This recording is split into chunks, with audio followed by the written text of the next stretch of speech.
श्री राम समर्थ. सद्गुरु श्री ब्रह्मचैतन्य गोंदवलेकर महाराज यांचे प्रवचन 31 डिसेंबर. नाम हे चिरंतन आहे, त्याला समाप्ती नाही. 13 कोटी रामनामाच्या जपाच्या समाप्तीच्या दिवशी झालेले निरूपण.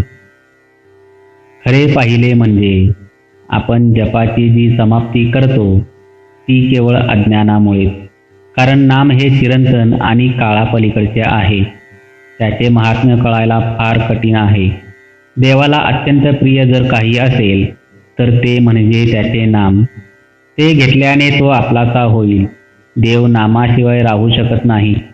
त्रिवेणी संगम जर कोणता असेल तर तो म्हणजे देव, भक्त आणि नाम. जिथे देव असेल तिथे भक्त आणि नाम असते, आणि जिथे भक्त असतो तिथे नाम आणि देव असतो. तुम्ही लोकांनी सेवा फार केली. खरोखर जपाची सांगता करून तुम्ही राजाला लाजवील अशा रीतीने उत्सव साजरा केला. आता रामाजवळ असे काही मागा की पुन्हा काही हवेसे वाटणार नाही. आपण जर काही अगदीच शिल्लक मागितले तर तो हसेल की मी एवढा दाता असताना हे शिल्लक काय मागतात.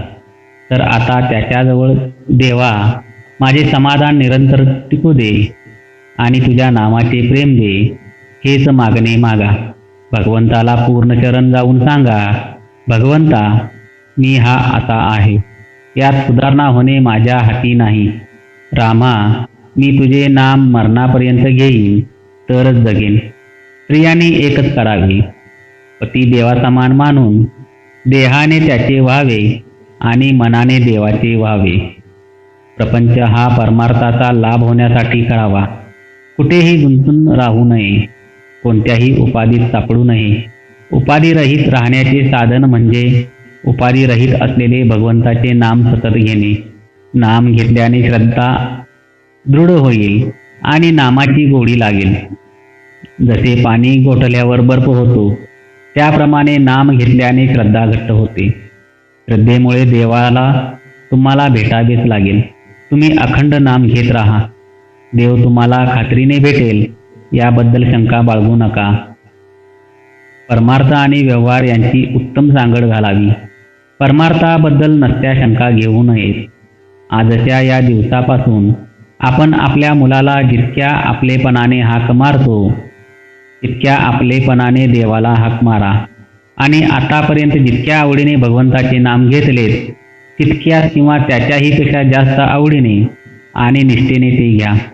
अंतकाळी अगदी सगळ्यात शेवटी सुटणारी वस्तू म्हणजे भगवंताचे नाम पाहिजे.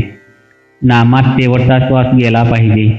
नाम इतके खोल गेले पाहिजे की प्राणाबरोबरच ते बाहेर पडावे. असे नाम जो घेतो त्याला देहाच्या सुखदुःखाची जाणीवच राहणार नाही. तो आनंदात राहील. मला खात्री आहे राम त्याचे कल्याण करील. जय जय रघुवीर समर्थ. आजचे बोधवचन. नामात शेवटचा श्वास जाण्याकरिता आतापासून सतत नामात राहण्याचा प्रयत्न करा. श्रीराम समर्थ.